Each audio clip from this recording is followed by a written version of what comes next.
안녕하세요. 믿는 도끼에 발등 찍힌다는 말을 실감한 서울에 살고 있는 30대 여성입니다. 제 곁에는 저를 절대로 배신하지 않을 것 같은 사람이 곁에 있었고, 그래서 저도 제 모든 걸 다 보여주고 쏟아부었어요. 그런데 그게 제 인생의 독이 되어 돌아오더라고요. 남편이 남편 친구가 이혼을 한다고 해서 그런 줄만 알고 넘겼는데요. 알고 보니 제 뒤통수 칠 준비를 오래전부터 해오고 있었더라고요. 그 사실을 뒤늦게 알게 되어 저도 반격에 준비하게 되었습니다. 미친놈아, 넌 네가 치밀한 줄 알았지? 나 다 알아. 너 나 몰래 별짓 다 했더라. 그랬더니 남편놈 얼굴이 하얗게 변하면서 어버버 하는데요. 변호사도 다 제가 확보한 증거 덕분에 이 악랄한 싸움에서 이길 거라고 했어요. 어떤 황당한 일이 있었는지 지금부터 그 썰을 풀어보겠습니다. 저희 애가 3살이 되었을 때였어요. 저는 일을 그만두고 완전히 전업으로 아이를 보고 있었고요. 그 무렵 남편은 회사에서 권고사직을 당했어요. 이후에 다시 다른 회사에 들어가긴 했는데 그 사이 공백 기간이 3달이나 있었거든요. 그 시간이 남편한테는 꽤 크게 남았던 것 같아요.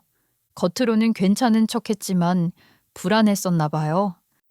회사 말고 부수입이 하나 있으면 좋을 것 같아. 직장만 다니는 건 너무 불안해. 예전처럼 갑자기 잘릴 수도 있잖아. 그래? 그럼 내가 우리 애 어린이집 보내고 오전 시간에 알바라도 할까? 아니, 그런 건 아니고. 애 아프면 집에서 봐야 하잖아. 매일 붙잡고 있지 않아도 관리만 하면 꾸준히 수입 들어오는 게 좋을 것 같아. 부동산은 우리가 자본이 너무 없고 뭘 해야 할까? 뭔가 관리할 수 있는 거라면 에어비앤비 같은 건 어때? 예전에 주변에서 한다는 얘기는 들었거든. 다만 규제도 많고 정책도 자주 바뀐다던데 그게 좀 걸리긴 해. 남편은 바로 대답하지 않고 한참을 생각하더라고요. 저희 남편은 한번 말을 꺼내면 이미 머릿속에서는 끝까지 가 있는 사람이었어요. 쉽게 던지는 말은 아니고 이렇게 입 밖에 냈다는 건 모든 방법을 찾아서 결국은 해보겠다는 뜻이었죠. 에어비앤비는 그렇지. 규제 생기면 바로 막힐 수도 있고. 뭐 더 없을까? 그러더니 갑자기 고민을 하더라고요. 그러더니 갑자기 뭔가 떠올랐는지 매우 희망찬 목소리로 말했어요. 아, 그럼 파티룸은 어때? 숙박은 아니고 시간제로 빌려주는 거라서 규제도 덜하고. 요즘 수요도 꽤 많다던데. 그 말이 굉장히 현실적으로 들렸어요. 당장 큰돈이 없어도 시작할 수 있을 것 같았고, 아이를 보면서도 제가 종종 가서 청소만 하면 되니까요. 관리가 가능하다는 점이 마음에 걸렸고요. 그렇게 저희는 여러 번 따져본 끝에 파티룸을 해보기로 방향을 잡았어요. 그런데 정말 공교롭게도 딱 그 타이밍에 동네에서 상태가 아주 괜찮은 파티룸이 하나 매물로 나왔어요. 이미 인테리어도 다 되어 있고 집기나 시스템도 그대로 인수만 하면 되는 곳이었어요. 말 그대로 몸만 들어가서 운영하면 되는 구조였죠. 이 정도면 해볼 만하겠다는 생각이 들어서 저희는 바로 부동산에 같이 갔어요. 부동산 사장님 이야기를 들으니까 요즘 파티룸 수요도 좋고 부수입으로 사업하기 딱 좋다며 강력 추천을 하시더라고요. 막연히 생각하던 것보다는 훨씬 현실적으로 느껴졌는데요. 문제는 가격이었어요. 예상했던 선을 꽤 넘더라고요. 가격이 생각했던 것보다 좀 더 나가네. 부족한 자금을 어떻게 구하지?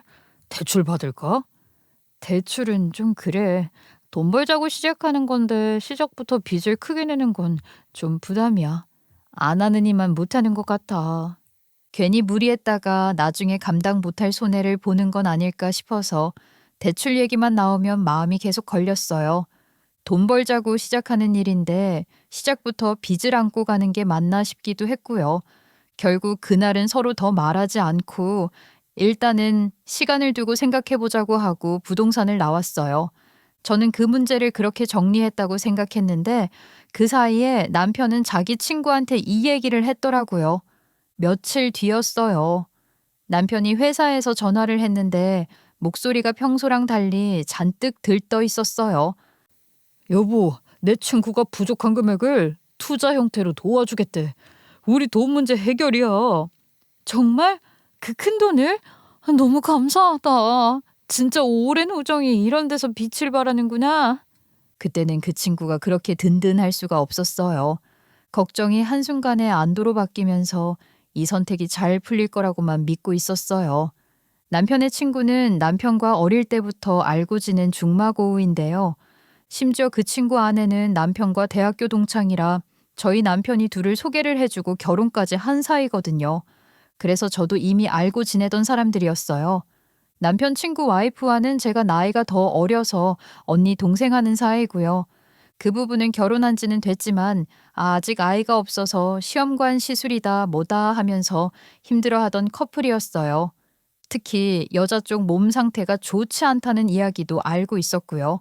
그래서 더 조심스러웠지만 그럼에도 불구하고 저희한테 투자를 해주겠다고 하니 너무 고맙더라고요. 그 남편 친구는 때마침 돈 들어올 때가 있었는데 바로 쓸 금액이 아니라 저희한테 투자를 하고 여러 번 이야기를 나눈 끝에 최종 수익을 일정 비율로 나눠 갖자는 형태로 조건을 정리했고 남편 회사는 겸업이 금지라 제 명의로 파티룸을 계약하게 됐어요. 인수 절차가 마무리되자마자 저희는 숨 돌릴 틈도 없이 파티룸에 매달렸어요. 아침부터 밤까지 쓸고 닦고 치우는 게 일상이었고 작은 먼지 하나에도 예민해질 정도로 공간을 손봤어요. 손님을 맞이하기 전에 우리가 먼저 이 공간을 믿어야 한다는 생각이 컸거든요. 그러다 보니 자연스럽게 다음 과제는 홍보라는 결론에 닿았어요. 아무리 공간이 좋아도 알려지지 않으면 소용이 없으니까요.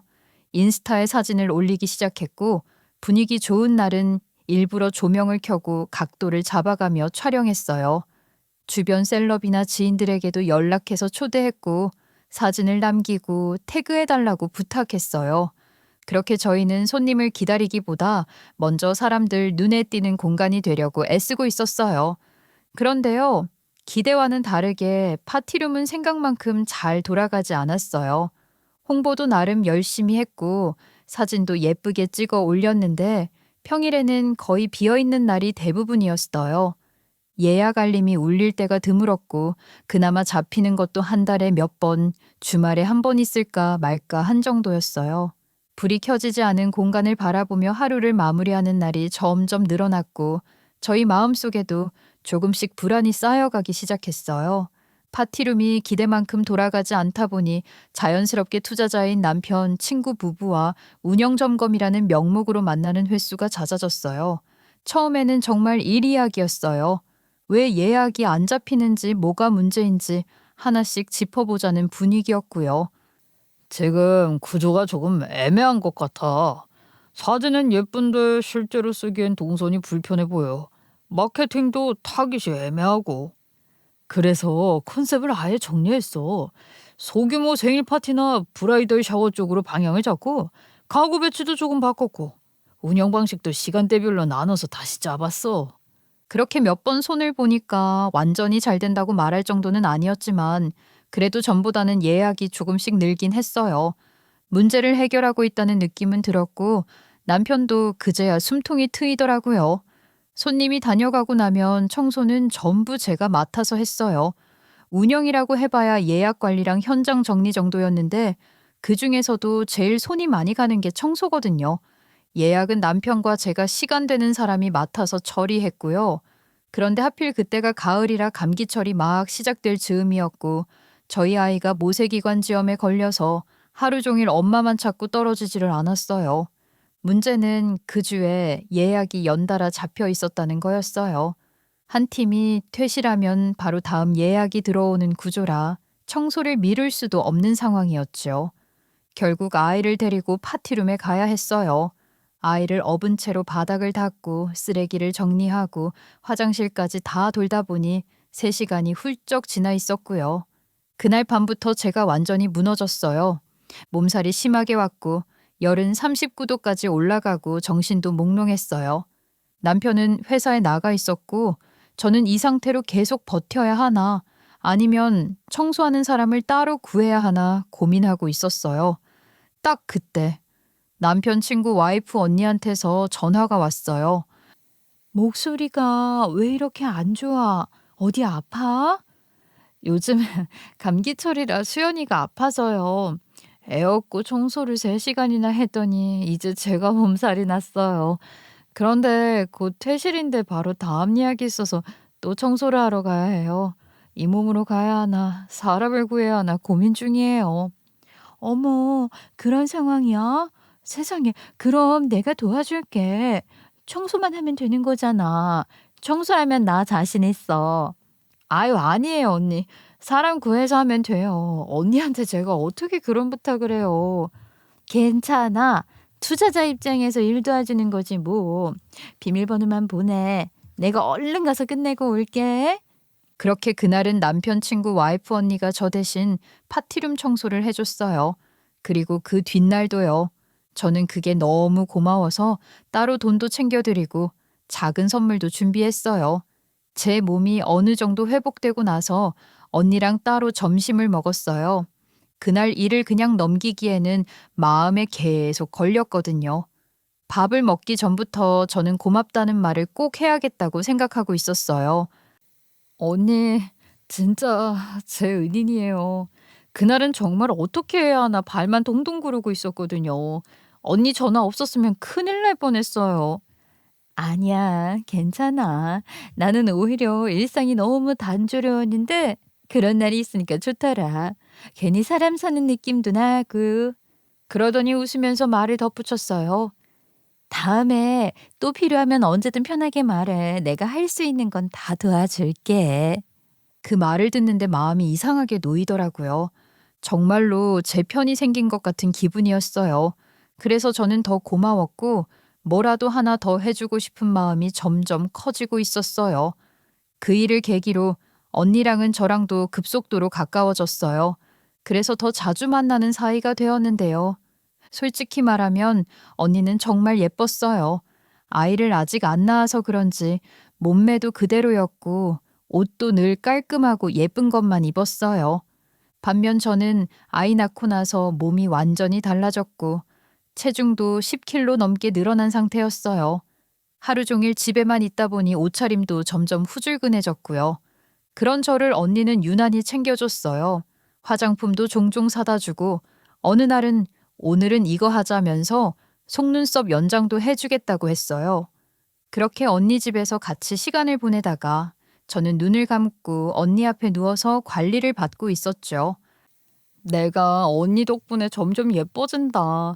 우리 남편이 나는 언니만 만나면 예뻐진다고 자주 만나래. 나는 애도 없고 회사도 안 다니니까 집에서 할 게 별로 없거든. 이런 거 찾아보는 게 일이야. 내가 잘 알아보고 너한테 다 해줄게. 남편한테 예쁨 받아. 그 말을 듣는데 기분이 좋더라고요. 여자가 예뻐지는데 기분이 안 좋을 수가 없죠. 그때 저는 언니의 순수한 호의가 너무 좋았고요. 그 당시 베스트 프렌드라고 할 정도로 언니랑 가깝게 자주 만났어요. 그러다 보니 자연스럽게 속 얘기까지 꺼내는 사이가 됐어요. 언니네 집안 이야기는 그전까지 거의 들은 적이 없어서 잘 몰랐는데 막상 듣고 보니 사연이 꽤 깊은 사람이더라고요. 나 중학생 때 부모님이 이혼하셨어. 엄마는 좀 돈 있는 남자랑 재혼해서 지금은 잘 살고 있고. 그래서 내가 말하는 친정은 엄마 쪽이야. 친아빠는 이혼하고 재혼도 안 하고 혼자 사시는데 형편이 썩 좋지 않아서 보면 마음이 좀 짠해. 정말? 언니도 마음고생 많이 했겠다. 부모님이 왜 이혼하신 건지는 알아? 엄마 말로는 아빠가 가난하고 무능력해서 싫었대. 이혼할 즈음에 이미 돈 잘 버는 남자를 알고 있었는데 이혼하자마자 그 남자와 재혼했어. 지금의 새아빠지. 새아빠는 이혼 경력이 2번이나 있었는데 그런지 엄마 이혼 경력은 크게 신경 안 썼던 것 같아. 어쨌든 새아빠 덕분에 생활은 유복했어. 그래도 생활이 안정됐다니 그건 다행이네. 새아빠랑도 잘 지냈어? 아니야. 우리 집은 다들 정이 좀 없었어. 친아빠는 엄마랑 새아빠 눈치 본다고 나한테 연락도 잘 못했고, 엄마는 새아빠랑 낳은 동생이 있어서 나를 마음껏 챙기지도 못했고, 새아빠는 말할 것도 없고. 그래서 나 친정이 안 가. 거의 부모님이랑 연 끊고 살아. 부모는 많은데 나는 계속 외로웠어. 그래서 결혼도 빨리 하고 싶었어. 남편한테라도 사랑받고 싶어서. 그 얘기를 듣는데 언니가 갑자기 다르게 보이더라고요. 화려해 보였던 모습 뒤에 그런 외로움이 있었다는 걸 알고 나니 괜히 더 마음이 갔어요. 언니가 덜 외롭도록 제가 옆에서라도 더 잘해주고 싶다는 생각이 들었어요. 그렇게 언니랑 급속도로 가까워지면서 어느 순간부터 언니는 거의 매일같이 저희 집에 들렀어요. 같이 밥을 먹고 저녁 시간이 되면 남편들까지 합류해서 술자리가 이어지기도 했고요. 집이 서로 꽤 떨어져 있다 보니 가끔은 그냥 자고 가는 날도 있었어요. 그렇다고 해서 선을 넘는 관계는 아니었어요. 저는 남편 친구랑 개인적으로 연락처를 주고받은 적도 없었고 따로 연락하거나 비상 연락을 한 적도 없어요. 무슨 일이 있으면 늘 남편을 통해서 전달됐죠. 친하긴 했지만 딱 거기까지 저도 선을 그으며 관계를 다져갔습니다. 남편들이 출근하고 나면 언니는 아주 자연스럽게 저희 집으로 와서 수다를 떨다가 괜찮은 커피숍이 있다며 같이 돌아다니기도 하고 파티룸 청소를 함께 하기도 했고요. 맛집도 찾아다니면서 하루를 보냈어요. 하루 종일 붙어 있는 날도 많았을 만큼 그땐 정말 가족처럼 친구처럼 아주 가깝게 지내고 있었어요. 그런데 어느 날 언니가 또 조용히 속 얘기를 꺼냈어요. 평소보다 말투가 거칠었고 얼굴에도 짜증이 그대로 묻어 있었어요. 아유, 나 우리 남편 진짜 너무 짜증나. 아니, 효도를 강요해. 시댁에 잘하라고 얼마나 구박을 하는지 몰라. 정말요? 겉으로 보기엔 그런 스타일 같진 않은데요. 왜요? 뭐라는데요?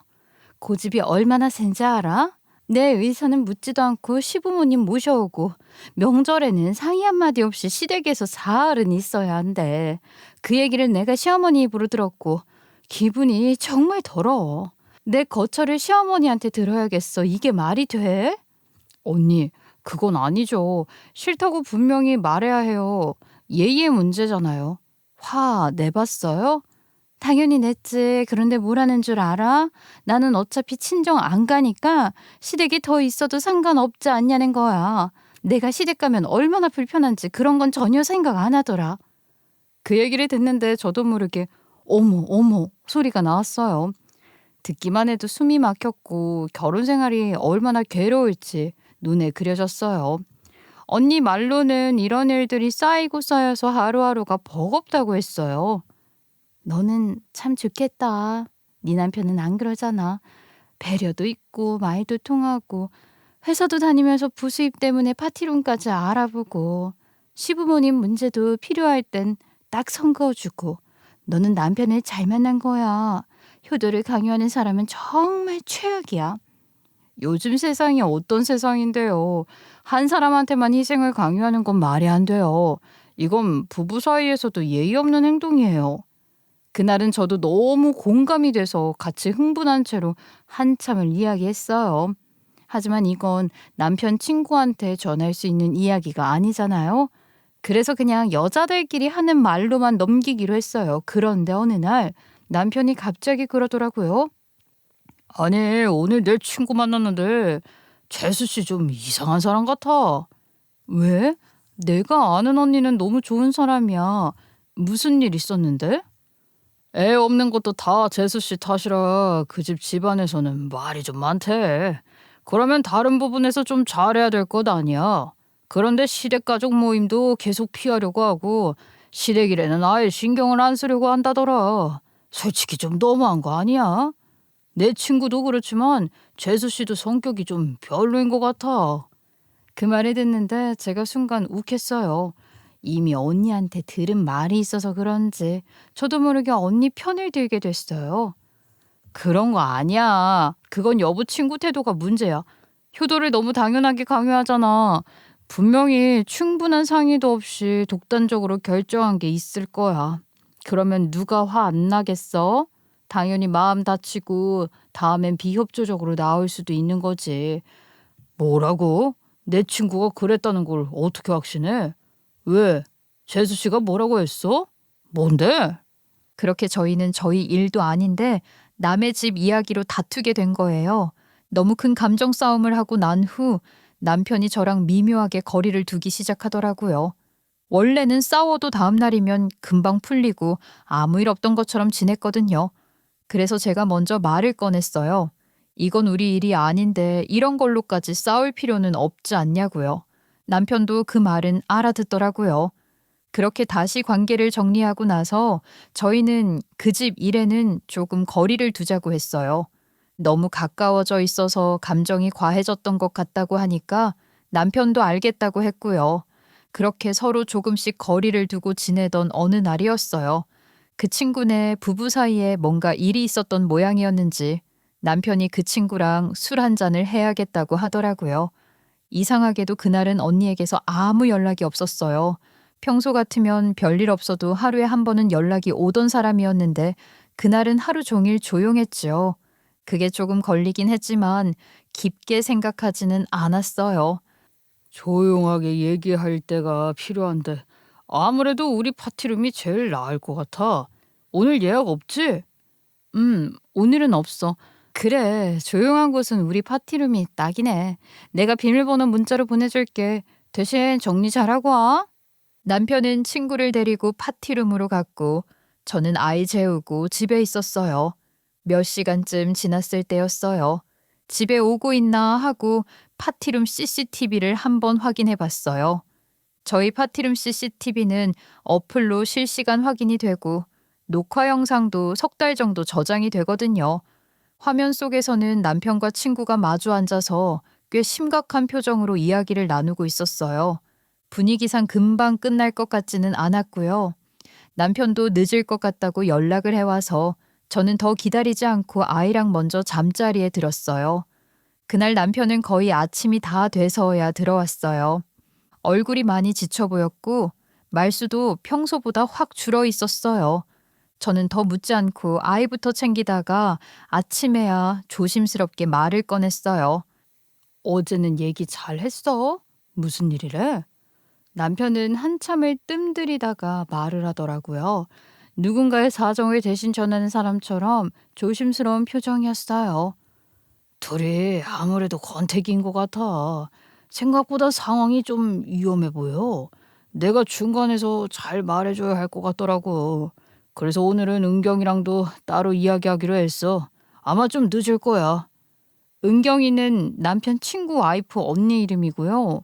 남편 말로는 둘 다 자기 친구라서 어느 한쪽 편을 들 수도 없고 그렇다고 모른 척하기도 애매한 상황이라는 거였어요.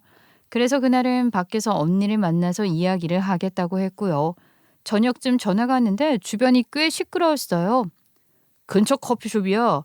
얘기가 길어질 것 같아. 먼저 자. 그날도 아이랑 먼저 잤는데요. 새벽이 다 돼서 들어오더라고요. 인기척이 들렸지만 저는 너무 졸려서 그냥 잤어요. 그리고 다음날 아침에 출근 준비를 하는 남편에게 물었어요. 언니는 뭐래? 사실 언니한테 요즘 연락이 없거든. 내가 문자에도 단답형으로만 오고 나한테 얘기하기가 좀 그런가 봐. 얘기 잘 됐어? 서로 입장 차이가 너무 커. 지금 당장 화해하긴 쉽지 않을 것 같아. 그래? 이혼 위기인 거야? 어떡해. 자기가 중간에 끼어 있으니까 더 난처하겠다. 그래도 내가 해줄 수 있는 말은 다 해줬어. 이제는 둘이 알아서 풀어야지. 여보, 그런데 나 좀 걱정이 돼. 어쨌든 다른 부부 일이니까 너무 깊게 관여하지 않는 게 좋을 것 같아.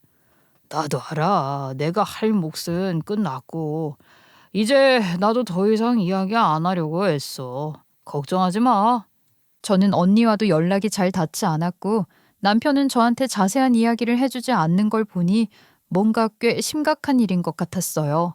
그렇다고 계속 캐묻기도 애매했고 괜히 더 묻다가 남편을 곤란하게 만들고 싶지도 않았어요. 결국 저는 모르는 척하며 기다리는 수밖에 없었고 혹시라도 진짜 이혼을 하는 건 아닌지 걱정과 불안이 공존하고 있었습니다. 그러다 일주일쯤 지났을 때였어요. 더는 그냥 넘기기엔 마음이 계속 걸려서 언니한테 요즘 무슨 일 있냐고 조심스럽게 문자를 보냈어요. 그랬더니 오래 지나지 않아 언니한테서 바로 전화가 왔고 만나서 이야기하자고 하더라고요. 얼굴을 보자마자 느껴졌어요. 표정부터가 전이랑 완전히 달라져 있었거든요.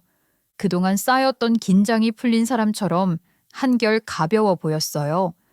한동안 남편이랑 진짜 안 좋았어. 그런데 지금은 화해했고 서로 오해도 다 풀었어. 얘기도 많이 했고. 다행이에요. 저는 언니 연락이 잘 안 돼서 무슨 일 있는 줄 알고 걱정했거든요. 언니는 웃으면서 고개를 끄덕였어요. 말투도 훨씬 부드러워져 있었고요. 요즘은 다시 연애하는 기분이야. 한번 마음을 확 열고 나니까 결혼 초로 돌아간 것 같아. 이것 봐. 이거 우리 남편이 해준 거야. 그러면서 손을 쭉 펴 보였는데 네 번째 손가락에 반지가 반짝이고 있었어요. 어머, 언니, 반지 받았어요?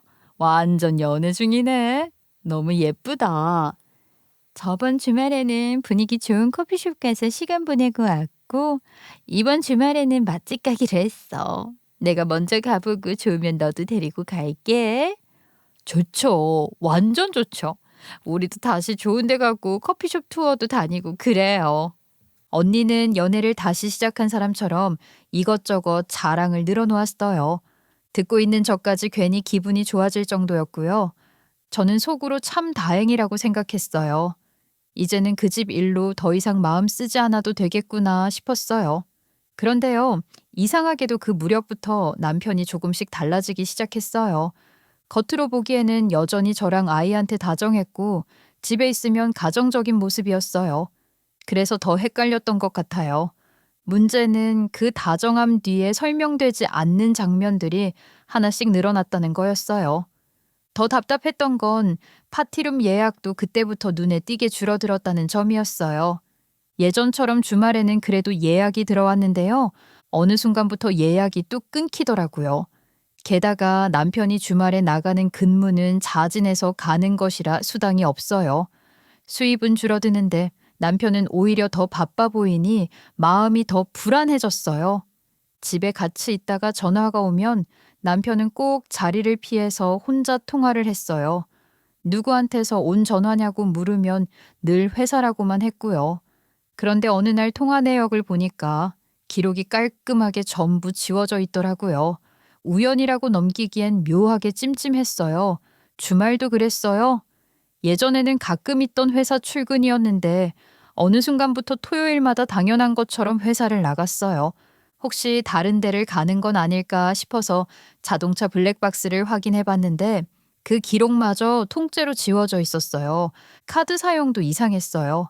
원래 카드로 거의 다 결제하던 사람이었는데 카드 결제 내역이 오히려 눈에 띄게 줄어 있었거든요. 당신 이번 달엔 카드를 왜 이렇게 안 썼어? 저번 달보다 3분의 1이 줄었는데? 아껴야지. 나라도 아껴야 처자식이 더 행복하지. 안 그래? 내가 더 아껴서 부자 되게 해줄게. 말은 정말 다정하게 그럴싸하게 잘했어요. 그리고 하나하나만 떼어놓고 보면 충분히 별일 아닐 수도 있었어요. 예민한 사람 눈에는 다 그렇게 보일 수도 있으니까요. 그런데 그런 일들이 겹치기 시작하니까 마음 한쪽이 계속 불편했어요. 딱 잘라 뭐라고 말할 수는 없었지만 자꾸만 같은 생각이 맴돌았어요. 혹시 이 사람 바람을 피우고 있는 건 아닐까 하는 생각이요. 그런데 이런 말을 남편한테 대놓고 할 수가 없는 거잖아요. 그냥 저 혼자 심증만 가지고 계속 증거 수집에 나섰죠. 그러던 어느 날이었어요. 남편이 뭔가 숨기고 있다는 느낌이 계속 들어서 혹시나 하는 마음에 차 안을 살펴보다가 우연히 이혼 서류를 발견했어요. 순간 심장이 철렁 내려앉아서 바로 남편한테 물어봤죠. 여보, 이게 뭐야? 왜 차에 이혼 서류가 있어? 혹시 나랑 이혼하려고? 그게 무슨 소리야? 우리가 왜 이혼해? 내가 말 안 했나? 내 친구가 이혼하겠대.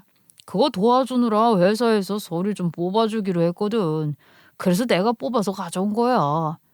뭐? 이혼? 언니는 요즘 남편이랑 너무 잘 지낸다고 연애하는 기분이라던데? 그래? 좋아 죽겠대? 재밌네. 아무튼 둘이 미친 듯이 싸우고 있고 지금은 거의 남남처럼 지낸대. 그래서 이혼하기로 친구가 결심했다더라. 그날 대답이 좀 이상했지만 저는 언니가 이혼한다는 그 말에 꽂혀서 머릿속이 복잡해졌어요. 언니는 분명 저한테 요즘 너무 행복하다고 했는데 남자 쪽에서는 이미 이혼을 준비하고 있다니요. 너무 의외네. 그런데 이렇게 되면 언니는 완전히 뒤통수 맞는 거 아니야? 그건 그 집 이야기니까 우리는 깊게 생각하지 말자. 나도 그냥 서류만 뽑아달라고 해서 해주는 거니까 나머지 얘기는 그들한테 들읍시다. 나 씻는다. 그 생각이 계속 맴돌았어요. 이걸 언니한테 말해야 하나 말아야 하나 고민을 많이 했죠. 괜히 제가 나서서 일을 키우는 건 아닐까 싶었거든요. 그래도 저는 솔직히 언니 편이거든요. 그래서 언니한테 조심스럽게 전화를 걸어서 혹시 모르니까 알아만 두라는 식으로 조심스럽게 이야기를 꺼냈어요. 남편 쪽에서 이런 말이 나오더라. 혹시 다른 얘기가 있으면 조금 조심하라고요. 그랬더니 언니가 잠깐 말이 없더라고요. 그러고 나서 언니가 웃으면서 말했어요. 아, 그거 사실 며칠 전에 싸워서 그런 얘기가 나오긴 했었어. 그런데 화해했었는데? 그러니까 걱정하지 마. 알려줘서 고마워. 내가 잘 해결할게. 그 말을 듣고 저는 더 이상 묻지 않았어요. 언니가 그렇게 말하니까 괜히 제가 예민한 사람처럼 느껴졌거든요. 이미 화해했다는데 제가 거기서 뭘 더 캐묻겠어요. 그냥 제 촉이 틀렸다고 넘기기로 했어요. 며칠 뒤였어요. 별 생각 없이 휴대폰을 보다가 이상한 점을 하나 발견했어요. 하나하나 맞춰보니 퍼즐이 맞물리는 느낌이 들었고 그때부터 가만히 있을 수가 없었어요. 결국 남편 친구 번호를 교묘하게 알아냈고 직접 전화를 걸었어요. 그리고 날짜를 잡아 약속된 장소로 나갔죠. 그곳에서 저는 믿고 싶지 않은 장면을 보게 됐어요. 장소는 다름 아닌 가정법원 앞이었는데요. 거기에 세 사람이 같이 서 있더라고요. 제 남편, 그 언니, 그리고 남편 친구 이렇게요. 어? 당신이 여긴 웬일이야? 무슨 일로 가정법원에 온 거야? 웬일은 무슨 웬일이야. 당신 만나러 왔지. 가자. 우리도 이혼해야지. 그게 무슨 소리야? 우리가 이혼하다니. 얘네 둘이 이혼한다는데. 당신 참 깜찍하게 나 몰래 별짓 다 했더라. 나 속이고 바람 피우니까 좋았어? 그것도 네 제일 친한 친구 와이프랑. 그 순간 남편은 얼어붙은 얼굴이었고 언니는 얼굴이 하얗게 질려 있었어요. 남편 친구는 상황을 이해 못한 사람처럼 멍한 표정이었고요. 미친놈아, 네가 치밀한 줄 알았는지 알아? 나 다 봤어. 너네 둘이 빼도 박도 못하는 그 불륜짓. 그제야 모든 게 맞아떨어졌어요. 맞아요. 남편은 자기 친구의 아내, 그러니까 저랑 그렇게 가깝게 지내던 그 언니랑 바람이 나 있었던 거예요. 요즘 남편이랑 너무 잘 지낸다, 다시 연애하는 기분이다 하던 말들은 전부 거짓말이었고요. 화해했다던 부부는 그날 가정법원에 이혼 서류를 접수하러 가고 있었던 거였어요. 그리고 남편이 그 자리에 왜 있었는지도 그때 알게 됐어요. 남편 말로는 자신이 처음부터 엮어준 두 사람이니만큼 그 관계의 끝도 함께 보고 싶었다는 거였어요. 자기가 소개해준 부부가 결국 이혼에 이르는 마지막 순간이니 그 자리에 같이 있어주는 게 맞다고 생각했다는 거죠. 그래서 가정법원 앞에서 이혼 서류를 내려가는 그 두 사람과 나란히 서 있었던 거였어요. 그 말을 듣는 순간 그동안 이해되지 않던 장면들이 하나씩 이어졌어요. 밤늦게까지 이어지던 통화, 지워진 기록들, 주말마다 사라지던 시간들, 그리고 저한테는 끝내 설명해주지 않던 그 침묵까지요. 그제야 저는 제가 믿고 있던 모든 관계가 얼마나 교묘하게 거짓 위에 쌓여 있었는지 알게 됐어요. 제가 이걸 어떻게 알게 됐냐면요. 사실 시작은 정말 사소한 일이었어요. 어느 날 별일 아닌 장면 하나가 이상하게 마음에 걸렸거든요. 그날은 파티룸 예약이 전혀 없는 날이었어요. 그래서 저도 집에서 아이 재우고 혼자 쉬고 있었는데 남편이 그날따라 늦게 들어온다고 하더라고요. 집에 혼자 있으니 괜히 심심하기도 해서 별 생각 없이 파티룸 CCTV를 켰어요. 어플로 실시간 확인이 되잖아요. 그런데 화면에 남편이 나오더라고요. 혼자서 파티룸을 정신없이 정리하고 있었어요. 그게 이상했어요. 예약도 없고 누가 쓴 적도 없는 날이었는데 말이에요. 테이블 위에는 쓰레기가 그대로 남아 있었고 소파 쿠션도 흐트러져 있었어요. 누가 봐도 사람이 다녀간 흔적이었어요. 혹시 제가 예약을 놓쳤나 싶어서 바로 예약 내역을 다시 확인했어요. 그런데 역시나 예약은 없었어요. 그 순간 심장이 살짝 내려앉아서 바로 남편한테 전화를 했죠. 여보, 나 우연히 CCTV 보다가 당신이 거기 있는 거 봤어. 그런데 왜 이렇게 어질러져 있어? 오늘 예약도 없잖아. 내가 아는 사람이 이런 공간이 필요하다고 해서 잠깐 빌려줬어. 예전 나가서 내가 정리하러 온 거야. 아니, 그럼 나한테 말을 했어야지. 예약이랑 겹치면 어떡해. 내가 예약 시스템 확인했었는데 오늘 아무것도 없더라고. 그래서 괜찮다고 생각했어. 알았어. 다음엔 꼭 말할게. 나 정리하고 들어갈 테니까 당신은 먼저 자. 말은 그렇게 했지만 전화를 끊고 나서도 마음이 편해지지는 않았어요. 뭔가 설명이 되는 것 같으면서도 동시에 설명되지 않는 기분이 들었거든요.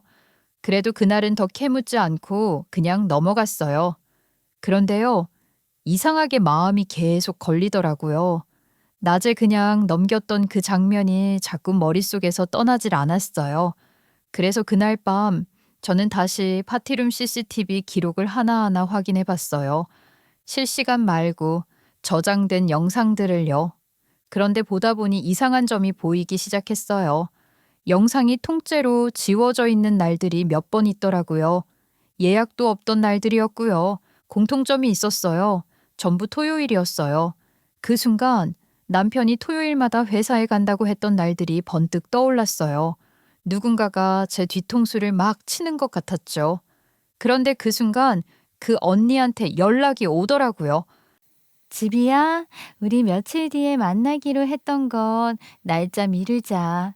나 그날 약속이 있어서 아무래도 안 될 것 같아.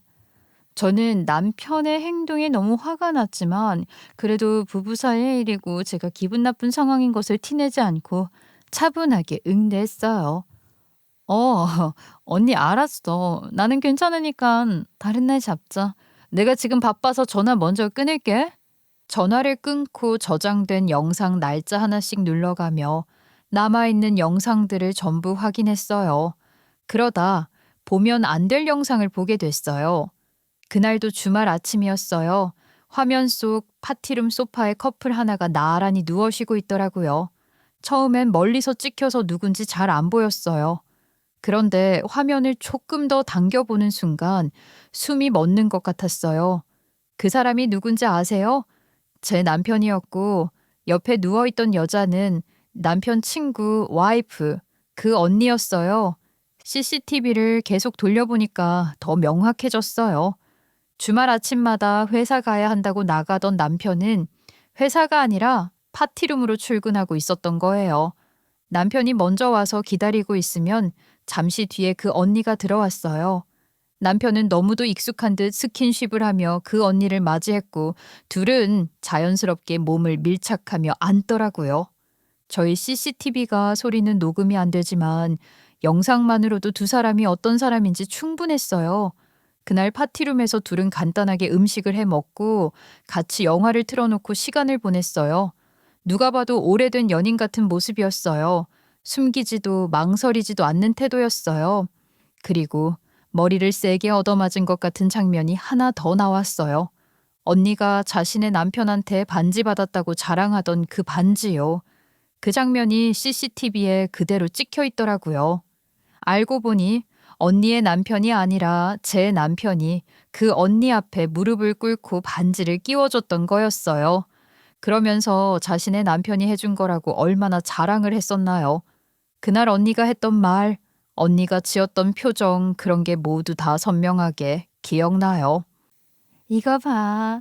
사실 남편이랑 살짝 다퉜는데 남편이 화해하자고 선물해줬다. 예쁘지?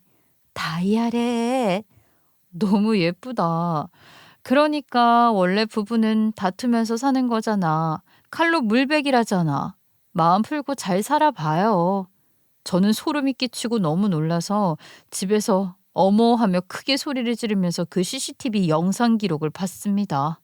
그때 직감했어요. 그동안 언니가 했던 모든 자랑, 다시 연애하는 기분이라는 말, 결혼 초로 돌아간 것 같다는 이야기, 그 모든 게 자기 남편이 아니라 제 남편이 해주고 있던 행동이었다는 걸요. 도대체 어떻게 이런 간 큰 짓을 할 수 있었을까요? 파티룸 CCTV는 저도 언제든 볼 수 있는데 말이에요. 들키느니 차라리 안전하게 모텔을 갈 생각은 안 하고 고작 몇만 원 아끼겠다고 파티룸에서 그런 짓을 했다는 게 기가 막혔어요. 흔히 불륜하는 사람들은 판단력이 완전히 흐려진다고 하잖아요. 딱 남편이랑 그 언니가 그 꼴이었어요. 그때 또 하나가 번뜩 떠올랐어요. 예전에 제 휴대폰에서 파티룸 CCTV 앱이 지워져 있었던 일이요. 아이한테 가끔 유튜브 보라고 휴대폰을 줬었거든요. 그래서 아이가 잘못 눌러서 지운 줄로만 알았어요. 그리고 그동안 저희 파티룸 예약이 없었고 아이가 잔병치레도 많았고 저도 정신이 하나도 없어서 CCTV를 신경 안 쓰고 살았는데요. 그런데 다시 로그인하려고 보니까 비밀번호가 바뀌어 있더라고요. 결국 컴퓨터로 들어가서 남편 이메일로 본인 인증을 거쳐서 비밀번호를 다시 재설정했는데요. 이런 영상을 보니까 아이가 지운 게 아니라 남편이 의도적으로 지운 것 같더라고요. 제가 CCTV를 못 보게 하려고요.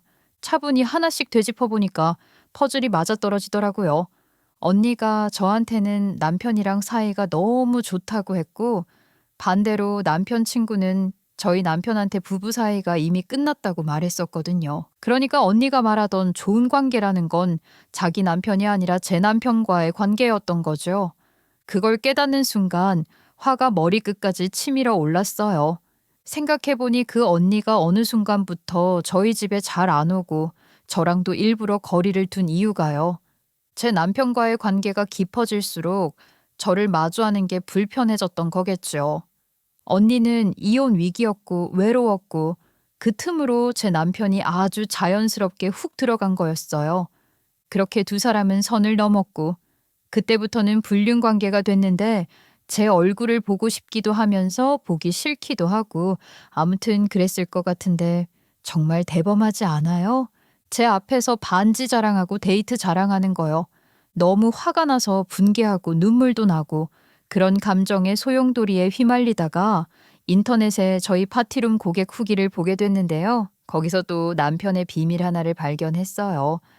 사장님이 현금으로 예약하면 대폭 할인해 주시고 시간도 늘려주신다고 해서 현금으로 예약했어요. 덕분에 여유롭게 놀다 갑니다. 그 밑에 달린 댓글을 보고 숨이 턱 막혔어요. 저희 파티룸을 찾아주셔서 감사합니다. 다음에 오시면 더 잘 서비스해 드릴 테니 미리 연락 주세요. 그제야 알겠더라고요. 바람을 피는데 카드 사용이 줄고 데이트 비용을 어떻게 마련했는지요. 파티룸을 이용해서 손님들을 현금 결제로 유도하고 그 돈으로 둘만의 데이트 비용을 만들었고 또 그 파티룸에서 둘만의 시간을 만들어 왔던 거였어요. 생각할수록 치밀해서 깜빡하면 속을 뻔했는데요. 이렇게 걸리니까 더 화가 났어요. 그런데 하나 걸리는 게 있었어요. 과연 남편 친구는 이 사실을 알고 있을까 하는 생각이요. 그래서 몰래 남편 친구의 전화번호를 알아냈어요. 단도직입적으로 묻지는 못하겠고 정확한 말도 일부러 피한 채로 조심스럽게 전화를 걸었어요. 안녕하세요. 다름이 아니라 남편이 말하기로는 요즘 두 분 사이가 안 좋다고 하는데 옆에서 지켜보고 있는 제가 걱정이 되어서요. 현재 어떤지 좀 여쭤봐도 될까요? 아, 네, 성격 차이가 심해서요. 지금은 사실상 정리하는 단계예요. 네? 정리라면 이혼 말씀하시는 건가요? 이혼하실 거예요? 네, 며칠 뒤에 서류 접수하러 같이 가기로 했어요. 협의 이혼으로요. 그러니까 그때 언니가 저한테 전화 와서 며칠 뒤 약속을 미루자고 했던 거였구나 싶더라고요.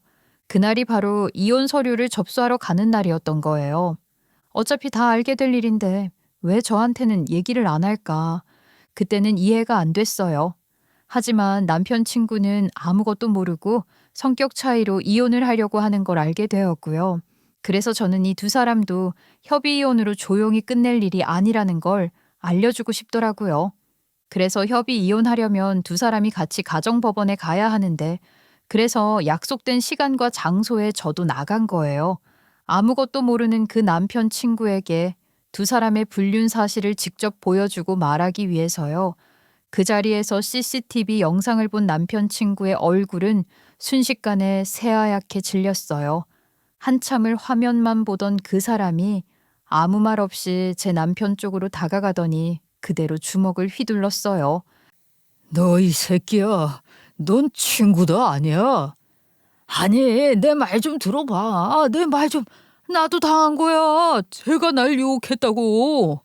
남편은 비겁하더라고요. 바람은 같이 폈는데 여자한테 그 모든 죄를 다 떠넘기나요. 언니는요. 안절부절하다가 그 자리에서 도망치듯 사라지더라고요. 그날 가정법원 앞에서 누군가는 이혼을 준비하고 있었고 누군가는 불륜이 들켰고 누군가는 친구를 잃었고 저는 제 인생이 무너지는 걸 똑똑히 보고 있었어요. 더 설명을 들을 필요도 없었고 변명을 들을 이유도 없잖아요. 그동안 참고 넘어갔던 수많은 장면들이 한꺼번에 떠올랐고 그제야 제 감정이 어디까지 와 있었는지 알겠더라고요. 그래서 저는 남편을 똑바로 보면서 한마디만 했어요. 오늘부터 우리 집에 들어오지 마. 너 같은 더러운 인간이랑은 같은 공간에 있고 싶지도 않아. 남편은 그제야 상황이 심각하다는 걸 느낀 것 같았어요. 얼굴이 굳더니 제 뒤를 따라오면서 계속 말을 붙이더라고요. 여보, 아니야. 내 말 좀 들어봐. 여보, 잠깐만. 여보. 그 인간이 갈 곳이 없었는지 결국 파티룸으로 가서 잤더라고요. 자기 불륜의 현장에서요. 그리고 그날 이후로 상황은 정말 빠르게 정리됐어요. 남편 친구는 바로 변호사를 선임했고 협의 이혼은 절대 하지 않겠다고 못을 박았어요. 제가 보여준 CCTV 영상이 결정적이었고요. 더 이상 변명할 여지도 없었다고 하더라고요. 저도 마찬가지였어요. 남편에게 따로 길게 묻지도 않았고 설명을 요구하지도 않았어요. 이미 다 봤고 다 알았으니까요. 그 사람이 어떤 얼굴로 얼마나 자연스럽게 거짓말을 해왔는지도요. 남편은 그날 집에 들어오지 않았어요. 그런데 다음 날 집으로 들어와서는 거실 한가운데서 무릎을 꿇더라고요. 그제야 미안하다는 말을 꺼냈어요. 다시 잘해보면 안 될까? 진짜야. 나 다 장난이었어. 내 친구는 이미 자기 와이프한테 마음이 떠나 있었고 은경이도 결혼 생활을 더 이어갈 생각도 없어서 둘이 이혼하려던 상황이었어. 서로 마음이 정리된 상태에서 나는 그냥 일종의 장난 같은 거였어. 뭐라고? 장난이라는 사람이 반제까지 준비하고 CCTV 피하려고 비밀번호까지 바꿔? 그게 장난이야? 장난이라는 게 그렇게 치밀하게 작전 짜서 하는 거야? 너 그 말 한마디로 네가 얼마나 계산적인 인간인지 다 드러났어. 내가 저딴 년을 왜 좋아해? 쟤 그냥 내 심심풀이였어. 장난삼아 좀 가지고 논 거라고. 남자들은 원래 다 그래. 그 말에 저는 완전히 정이 떨어졌어요. 아무리 그래도 친구의 아내였고 자기 대학 동창이잖아요. 그 사람을 그렇게 표현하는 입에서 심심풀이라는 말이 나오는 게 더 역겨웠어요. 그런데 거기서 끝이 아니었어요. 이 인간은 끝까지 제 탓을 하더라고요. 당신이 애 낳고 꾸미지도 않고 몸도 펑퍼짐해지니까 나도 잠깐 자극적인데 끌린 것뿐이야. 정말 단순히 장난이었어. 그 말을 듣고 저는 오히려 차분해졌어요. 감정으로 싸울 단계는 이미 지나 있었거든요. 당신은 가정을 속였고 공동자산을 빼돌렸고 그 돈으로 다른 여자랑 시간을 보냈어. 이건 감정의 문제가 아니야. 당신이라는 사람의 가치관과 태도의 문제야. 알아? 그리고 나는 두 사람이 같이 있는 시간을 적나라하게 다 봤고 번복할 생각 없어. 우리 관계 여기서 정리해. 오늘 당장 짐 챙겨서 나가. 다시는 이 집에 찾아오지 마. 그렇게 말하고 저는 남편을 집에서 내보냈어요. 그리고 바로 비밀번호를 전부 바꿨고요. 협의 이혼은 무슨 협의 이혼이에요. 바로 소송이죠. 그래서 바로 변호사를 선임해서 절차부터 차근히 알아봤어요.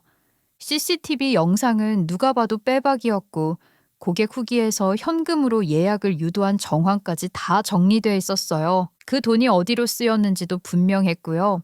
전부 저한테 유리한 증거였어요. 그리고 저는 그 언니를 상간녀로 소송도 했어요. 감정 때문이 아니었어요. 이 관계를 흐지부지 덮고 넘어갈 생각이 전혀 없었거든요.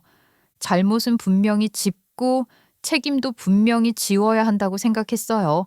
그랬더니 얼마 지나지 않아 언니한테서 전화가 왔어요. 미안해. 그런데 나 한 번만 용서해주면 안 될까? 나는 사실 네 남편한테 진심이었어. 그렇게 다정한 남자는 처음이었고, 그래서 내 마음을 어쩔 수 없었어. 너가 상간녀 소송하면 위자료까지 물어야 해서 완전히 개탈되는데 나 한 번만 봐주면 안 될까? 그 말을 듣는 순간 이 사람은 끝까지 자기 얘기만 하는구나 싶었어요. 그래서 참고 있던 욕을 한 바가지 했어요. 이 미친년아, 어디라고 나한테 전화해서 거지같이 빌어? 내 남편 꼬셔서 놀 때는 이런 거 생각 못했어? 개 같은 년아, 내가 너 무슨 일이 있어도 처벌받게 할 거니까 입 닥치고 죗값 받아. 알았어? 남편 친구도 가만히 있지 않았어요. 저희 남편을 상간남으로 바로 소송했고요. 말 그대로 소송 파티가 열렸죠. 결과는 오래 걸리지 않았어요. 증거가 너무 분명했거든요. 변호사도 이건 다툴 여지가 거의 없는 사건이라고 했어요. 외도는 명확했고 증거도 충분하고요. 그리고 그 과정에서 공동자산을 빼돌린 정황도 깔끔하게 정리돼 있잖아요. 그래서 재판은 생각보다 빠르게 흘러갔어요. 말로는 서로 변명을 했지만 기록 앞에서는 더 할 말이 없더라고요. 저는 위자료를 받았고 재산 분할도 제 몫을 제대로 챙겼어요. 결혼 기간 동안 모은 예금이랑 적금은 전부 다시 계산했고 전 남편 명의로만 돼 있던 계좌들도 자료로 다 정리됐어요. 특히 파티룸이 문제였는데요. 남편 친구네 도움으로 시작한 사업이었잖아요. 계약서에 운영과 수익을 함께 책임져 왔다는 내용이 남아 있었어요. 그래서 그 부분도 분명히 나눠야 했고요. 전 남편이 몰래 빼돌린 현금 사용 내역까지 드러나면서 그 돈 역시 재산 분할 대상에 포함됐어요. 파티룸 운영 기간 동안 형성된 재산 전체를 기준으로 제 몫이 명확하게 정리됐고요. 솔직히 말하면 저도 그때는 악착같이 받고 싶었어요. 제가 기여한 만큼, 제가 책임졌던 만큼은 반드시 받아야겠다고 마음먹었거든요. 그래서 결국 받을 수 있는 건 전부 받아냈어요. 아이 양육은 제가 맡기로 했고 양육비도 정식으로 받기로 했어요. 이 모든 과정을 명확하게 분류하고 요구하고 조율하는 게 너무 힘들었어요. 그리고 이런 절차가 끝나자 비로소 전 남편과의 관계도 끝이 났습니다. 저는 이혼하고 나서 다시 직업을 가졌어요. 그리고 문제의 그 파티룸도 제가 직접 운영했어요. 처음엔 쉽지 않았지만 적어도 제 손으로 번 돈이라는 확신은 있었어요. 전 남편은 직장 생활은 그럭저럭 잘 지내는지 양육비는 약속한 날짜에 맞춰 따박따박 보내오더라고요. 그 부분만큼은 더 말 얹지 않을게요. 이혼을 하고 얼마 지나지 않았을 때였어요. 전 남편 친구에게서 따로 전화가 왔어요. 한참을 망설이다가 건전화처럼 목소리가 많이 지쳐 있더라고요. 그 둘 결국 바로 헤어졌대요. 오래가지도 못할 관계였어요. 그렇게까지 일을 키울 필요가 있었나 싶어서 솔직히 허탈하더라고요. 그 여자는 현실이 보였는지 저를 붙잡고 늘어졌고요. 제가 안 받아주니까 이번엔 제 친구를 붙잡더랍니다. 그런데 둘 다 길이 없다는 걸 알고 나서는 각자 살 길 찾아 흩어진 것 같아요. 정말 언니 쪽이 문제였을까 싶다가도요. 제 전 남편도 정상은 아니었다는 생각이 들어요. 둘 다 참 말이 안 되는 이야기예요. 지금 생각해도 소름이 끼쳐요. 저는 이 일로 아내도 잃고 제일 친한 친구도 잃었어요. 솔직히 너무 힘듭니다. 그런 사람들 때문에 더 상처받지 마세요. 이제는 남은 인생 본인 위해서 좀 편하게 사셨으면 좋겠어요. 그 이후로 전 남편과 그 언니가 어떻게 지내는지는 몰라요. 알고 싶지도 않고요. 아마 각자 알아서 살고 있겠죠. 다만 참 문제가 많은 사람들이었다는 생각만 남았어요. 저는 이제 사람을 쉽게 믿지는 않게 됐어요. 그렇다고 세상을 전부 의심하며 살지는 않아요. 말보다는 행동을 보고 순간의 감정보다 태도를 먼저 보게 됐어요. 그렇게 살아도요, 삶은 생각보다 잘 굴러가더라고요. 아마 그게 제가 이 모든 일을 지나오며 얻은 가장 큰 변화이자 앞으로 제 삶을 지탱해 줄 기준인 것 같아요. 여러분도 말이 아니라 행동을 보고 약속이 아니라 태도를 믿으면서 살았으면 좋겠어요. 그게 결국 우리 자신을 지키는 가장 현실적인 방법이니까요. 제 이야기는 여기까지입니다. 들어주셔서 감사합니다.